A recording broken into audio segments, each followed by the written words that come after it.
Let's talk about magical names.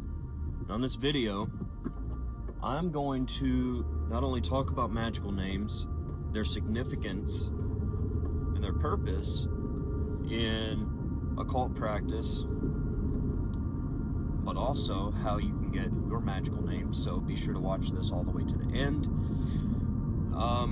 In order for me to properly do this, I'm gonna have to break down every aspect of it, at least that which is important. And so let's get started. So before I get into the actual magical name itself, I have to talk about your daemon. What is your personal daemon? This is sort of your own guardian angel, so to speak. Your own personal demon, so to speak. It's kind of, some people might call it a higher self. Some people might just call it it's your true soul. Whatever you decide to really go by in this, it doesn't really matter, okay? So we all have our personal daemon. And this is us outside of this. This is us outside of space and time. The version of us that has existed since we materialized in the spirit world or in the universe altogether as an intelligence. So this is where it gets a little bit tricky. You have existed and reincarnated over and over and over again. That's why we have past lives. Some of us are newer here, some of us go way back. I consider myself, in fact, I know I'm someone who has lived many lives. I've been here for a very, very long time, pretty close to the beginning of time. And it's just an intuitive knowing, and according to my astrology, which, you know, I'm not an astrology expert or anything like that. According to my astrology and my charts and everything, I'm a very, very old soul. So my old soul is what I would consider my daemon. That's spelled D-A-I-M-O-N. And this is not, you know, your soul isn't a demon or an angel or anything like that. It's just your daemon. That's your spirit. And your spirit is going to kind of resemble you, right? Whenever we're born, yes, we take on the biological patterns of our parents and even some of our ancestors, but what ultimately dictates our appearance is going to be reminiscent or an echo of what our daemon actually looks like. Apart from, you know, our physical vessel is going to have features that we're going to have wear and tear from living on Earth, from our diets, from stress, things like that. But if you were to, let's say none of that existed, and you were in peak physical condition and, you know, at peak age and everything, that's going to be the closest you're going to resemble your daemon. And to that, there's even, you know, there's magical practices that you can do to actually align yourself to look closer to your daemon. And it's widely believed within the realms of the occult that what you do in the spiritual planes is going to be reflective in some way on the outer world. That doesn't mean that, you know, 100% you're going to go into your imagination, merge with your daemon, and, you know, look at yourself in a mirror and see a perfect body, perfectly aged. There, you can move toward that, okay? I'm not saying that that's not possible. You can move toward that, but you know, we do have our physical limitations, right? You know, if you're missing a limb, your daemon obviously has all their limbs. Really, your daemon is going to be formless, but it does take on form, especially whenever you're looking at it, because we need something to link onto. So, your daemon has a name, a vibration. It radiates that frequency. That's the power of names. Names aren't just names to label something, it's the vibrational frequency of that thing. That's why when we say something, it conjures up a thought or an emotion. So when you learn the name of your daemon, which is you, and you speak that out loud, and you internalize that, and you actually start using it in your rituals, you are operating from the vibrational frequency of your daemon. Alright? So that's why I have to break that down. I want to illustrate the importance of your daemon, or what your soul is actually like, before I give you the recipe of actually receiving the name of your soul to start using actively in your life. And it's very transformative, okay? So the next step, the next thing we're going to look into is the magical name itself. We all have one. If you are someone who is, it's possible that every living human has a magical name or a soul name, but I'm kind of getting to the point now where I better be careful with this. There are souls that are far more conscious than other souls, and if you go out in public and look around, you're going to see it's, if you remember the NPC theory, there's just some people that are so, they lack consciousness to a point where that doesn't mean that any human being that lives on Earth is less important than you, or somebody who operates within the realms of magic, or is conscious and realizes that all of this is kind of a matrix, an illusion. What that does mean, though, is there are certain people that just will never have access to certain information about themselves, if it exists. And it's not that they can't. It's just that they never will. They don't care. They're never going to care. It's never going to interest them. The fact that you're here watching this video means that you are conscious enough, you care enough, that you're already activated. Hearing my voice already activates something within you. And that's one of my roles on this earth, is to initiate people, to activate people, to lead them along so that they fully blossom and come into their own true potential. And the magical name is one of the ways that we can fully unlock this part of our lives, because it carries so much immense power. People have no idea how powerful this is. You see, famous authors, they adopt a pen name or a pseudonym,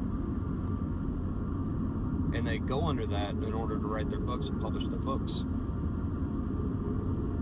That's a form of a magical name. Authors like Stephen King or Anne Rice, or they pull these names out,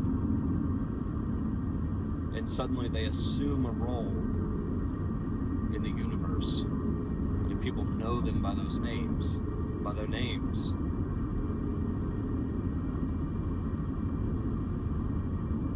Stephen King's not Stephen King's true name. However, I'm fairly certain it's probably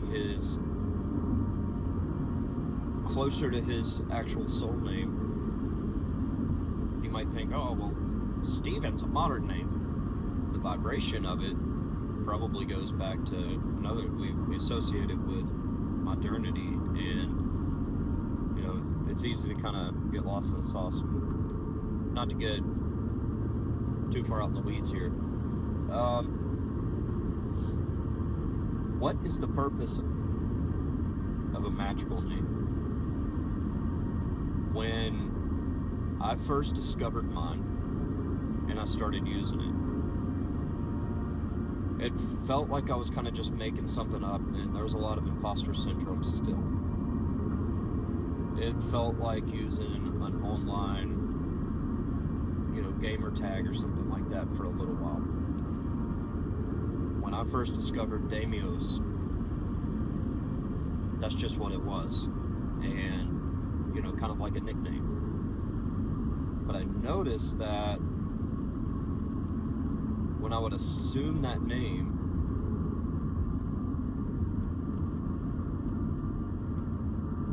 I was more willing to just step out there and try things or do things that Corey maybe was reluctant to do, or didn't have the ability to do, or had too much self-doubt or limitations or self-limiting beliefs, that sort of thing. Damios didn't have any of that.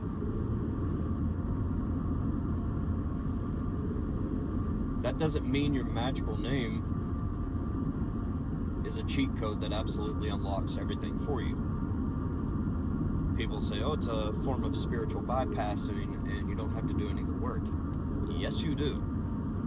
The reason why is because you can't stay in that resonance all the time with assuming the role of your magical name. I step into that role usually when I'm in ritual, or sometimes in teaching moments whenever I'm sort of channeling that.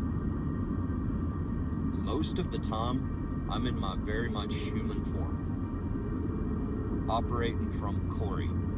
Corey still has a lot of work to do spiritually. There's still a shadow aspect, and there's still a lot of healing. There's still a lot of healing within my nervous system that has to transpire. I'm in no way able to spiritually bypass any of my own work. And I'm on a path actively working on that as we speak, and I've been there for months now. You will not be able to override the work that you need to do while you're here on this earth by assuming your magical name. Do not make that mistake in assuming so, because what's going to happen is you're going to get a big head, you're going to fluff up your ego, and think, oh, I'm untouchable, I'm immortal now, I have my magical name. Because you're on a high, but those lows are coming. You might be on the mountain peak now, but those valleys are coming. That valley of the shadow of death is coming, and you're going to have to walk through it. So do not make that mistake. Still do your work, and in fact, the magical name should be pushing you. If you are to integrate with your higher self, with your Damon is going to be pushing you to heal yourself, to collect the fragments of your soul. This is not just your Damon's not going to come along and say, oh, let's just merge together and take over the world. Your Damon's here to say, all right, let's get to work. What it will allow you to do is do things that you previously weren't able to do because of your limitations. Your Damon's going to be able to push you farther, push you down your path with confidence, and help you to see these blockages, these blind spots, and face your fears, and surface these traumas that are ultimately holding you back. That's the purpose of the Damon, all right? It's not a cheat code to become a god form.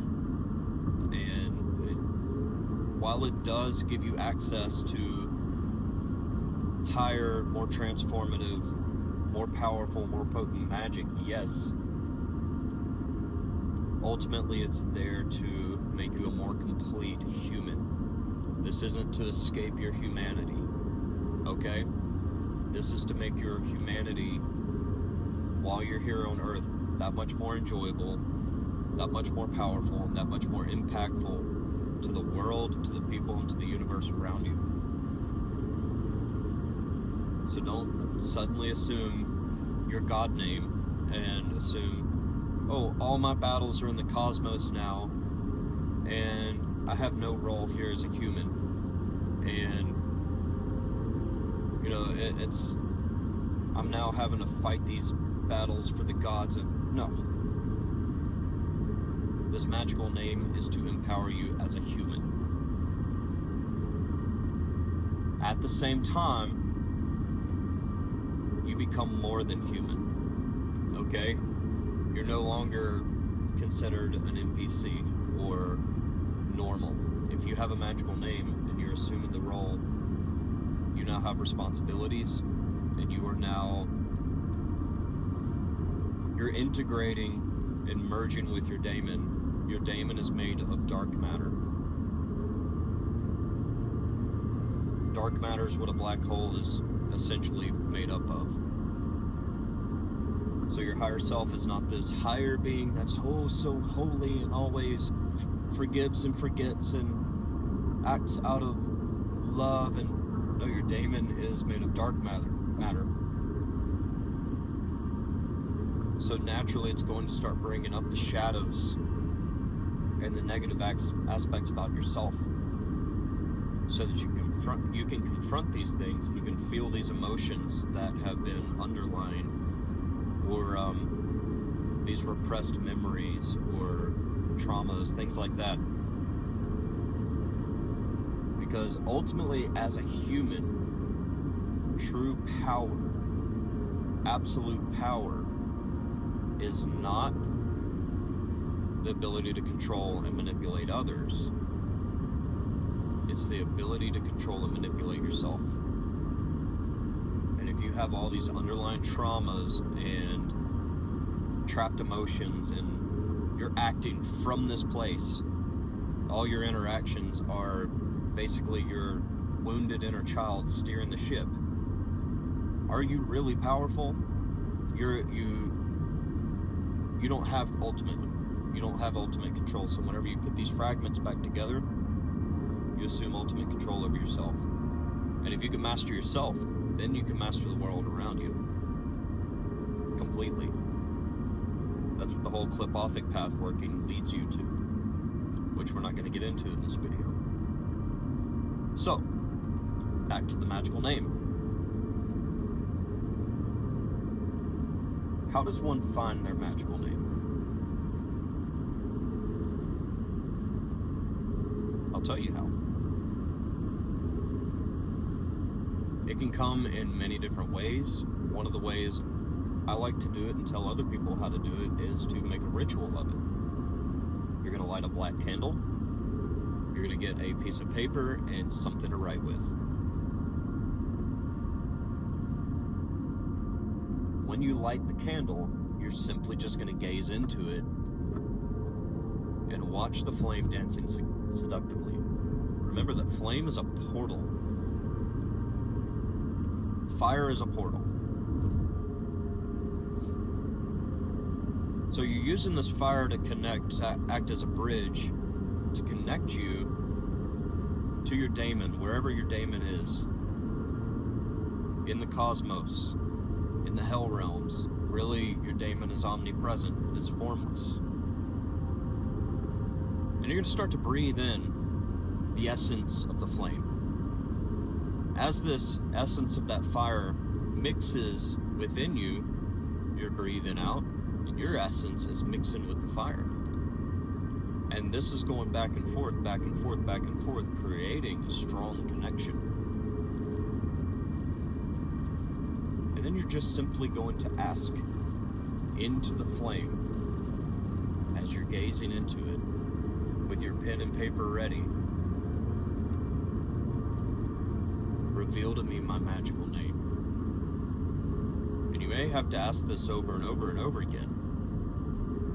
You might get a single letter. You might make it a couple letters. For me, a full name materialized. I wrote it down, and something was off, so I asked it again, and then Namios appeared. So sometimes we can interpret it wrong with our physical, logical mind. The important thing here is not to overthink it so much. Your magical name is going to be something that resonates with you. Your heart is going to leap with joy whenever you see it, when you feel it, when you hear it. For some people, it can be the name of a character in a book or a movie that they resonate with. That doesn't mean that it's not real. Your soul is drawn to that name for a reason. We all love the sound of our own name being told to us, so whenever you see a name or you hear a name out there and you love the sound of it, there's a reason why. There's a familiarity there.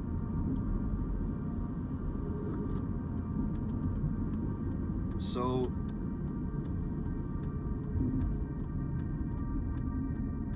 when you receive your magical name,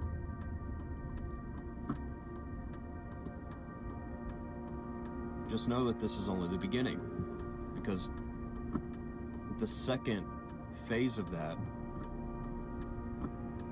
is to come up with your magical personality. And this is going to feel, again, like faking it or role-playing or pretending to be somebody that you're not. What this essentially does is it allows you to think about who it is you want to be as a magical practitioner. What abilities do you want to possess? How do you want to behave and present yourself? What is your primary role? Are you a healer? Are you somebody who initiates people? Are you whatever that is? And it doesn't have to be just one singular thing. I personally am many things. This is your magical personality. I would write these things down like a bullet point checklist. Internalize these things, and over time you're going to start to, as you're moving down your magical path, you're going to start to integrate this magical personality.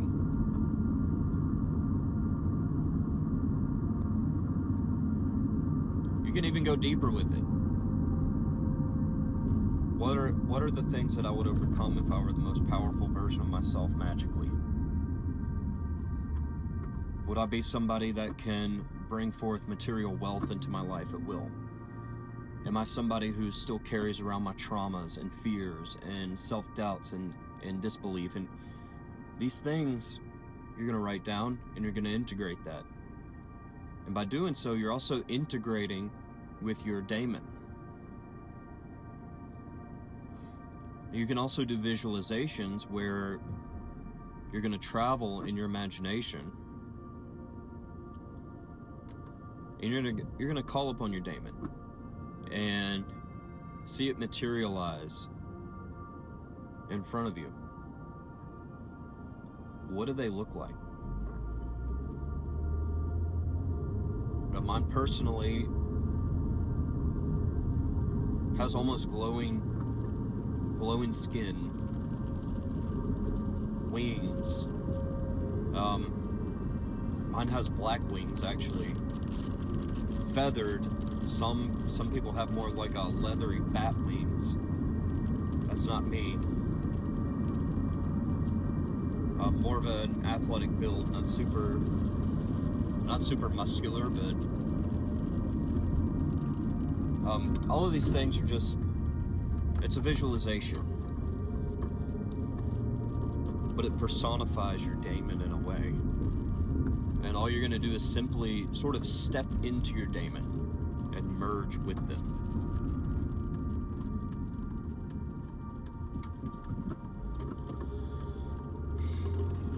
And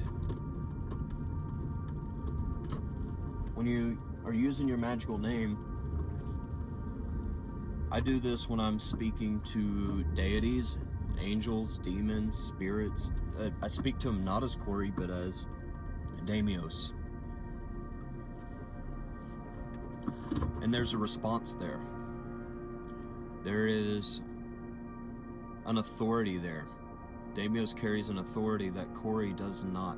And it's not that Corey's not as important as Damios, but Damios knows who Damios is. Corey still has, that Corey worldview, which is more and more by the day coming into an alignment with what Damios sees. So I just wanted to talk about these things, and yeah, that's really all I have. But give it a shot, and let me know in the comments what name you get. And that brings me to one final point. People say, oh, don't share your magical name, it's supposed to be secret. People can have power over you, and I say bullshit. How are you going to have power over me operating from my most powerful form of myself?